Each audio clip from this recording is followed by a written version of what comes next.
अस्सलाम वालेकुम। आज हम लोग इस बारे में बात करेंगे कि किसी लड़की का उसके बाप की या उसके शौहर की विरासत पे कितना हक है। देखिए, पहले बात ये हो जाए कि इस्लाम ने औरत को बहुत दर्जा दिया है, बहुत ज़्यादा अहमियत दी है।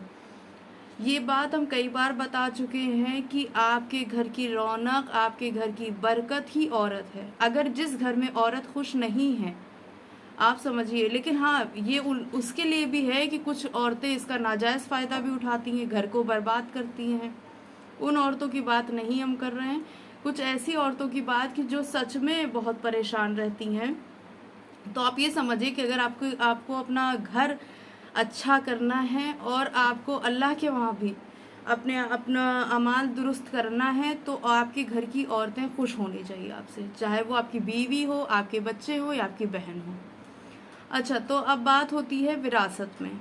देखिए, विरासत में सबसे बड़ी बात कि अगर इंसान ज़िंदगी में विरासत का बंटवारा अपनी कर रहा है, अपनी जायदाद, विरासत का मतलब है जायदाद का, तो उसका बंटवारा अगर कर रहा है तो सबका बराबर का हिस्सा है। जैसे फॉर एग्ज़ाम्पल 100 रुपये लड़की के लिए तो 100 रुपये लड़के के लिए।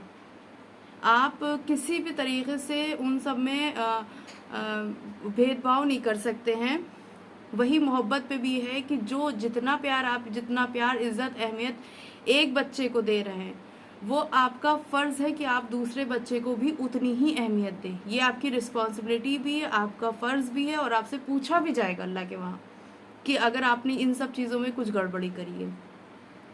तो अगर ज़िंदगी में विरासत कर रहे हैं तो सबका बराबर का है। मौत के बाद विरासत इस तरह से तक़सीम की जाए कि सबसे पहली बात कि वो जो विरासत करके गए हैं, कुछ काम अधूरा छोड़ के गए या जो भी है, आप उसको पूरा करें। दूसरी बात, कोशिश ये करें कि अगर उनके कोई कर्ज़े हैं तो उसको पहले अता करें। फिर थर्ड चीज़ आती है विरासत, प्रॉपर्टी का बंटवारा। तो जो बीवी हैं उनको, अगर बीवी ज़िंदा है तो बीवी को उसमें जायदाद में हक़ मिलेगा। इसके अलावा अगर जिसका इंतकाल हो गया उसके माँ बाप ज़िंदा हैं तो उसको उसमें से हक़ मिलेगा। और बच्चों में लड़का और लड़की को आधा हिस्सा दिया जाएगा, अगर एक लड़की, और आधा हिस्सा लड़के को। और अगर लड़कियां 2 हैं तो लड़कियों को उस आधे हिस्से में से 2 हिस्सा मिलेगा और आधा लड़के को मिलेगा। इस तरीके से तक़सीम किया जाता है।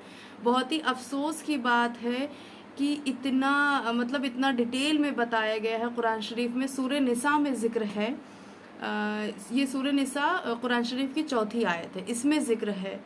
और बड़े अफ़सोस की बात है कि इतने कायदे से बताया गया है, उसके बावजूद भी लोग इसको अहमियत ही नहीं देते हैं हिस्से को। देखिए, अगर लड़की मना कर दे, बहन मना कर दे कि हाँ हमें नहीं चाहिए, तो बात अलग है, वो अलग चीज़ होती। किसी का हक मारना बहुत ही निहायत ही बेवकूफ़ी वाली बात है और बहुत ही गलत है, दुनियावी लिहाज से भी और अल्लाह के वहाँ भी। ना यहाँ आप दुनिया में पनप पाएंगे और ना अल्लाह के वहाँ। तो और इससे तो बहुत सारे हमने ये भी देखे कि केस चलते हैं और लोग लड़ रहे हैं, दुश्मनी हो जाती, मिलना जुलना ख़त्म हो जाता है भाई बहनों। बहुत ही अफसोस की बात है ये चीज़। तो कोशिश करें अपनी ज़िंदगी में सबका हक़ दे दें और अपने बच्चों में इतनी मोहब्बत डालें कि वो किसी का हक़ तलफ़ी ना करें। ठीक है, तो उम्मीद है आप लोगों को समझ में आ गई होगी। ओके, अल्लाह हाफ़िज़, टेक केयर, दुआ में याद रखिएगा।